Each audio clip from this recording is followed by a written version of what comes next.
সবটা আমি জানি বলেই তোমাকে এসবের থেকে দূরে থাকতে বলছি। কুয়াশার মধ্যে ওর মুখটা পেছন থেকে চেপে ধরে চোখ শুদ্ধ মাথাটা গাছের ডালে 1 সেকেন্ডের মধ্যে গেঁথে দিলাম। বেচারি প্রতিবাদ করার সময়টুকু পাইনি, কিন্তু দুর্ভাগ্যবশত শ্রদ্ধা এসব দেখে ফেলেছিল। ব্যাস। আর মাত্র 10 থেকে 15টা ধাপ। সবাই প্লিজ একটু একে অপরকে শক্ত করে ধরে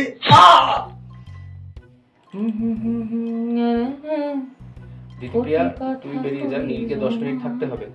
কালকের অ্যারেঞ্জমেন্টটা করে দিই। আমার একটা উনুন বানানোর আছে। শুভরাত্রি প্রিয়তম।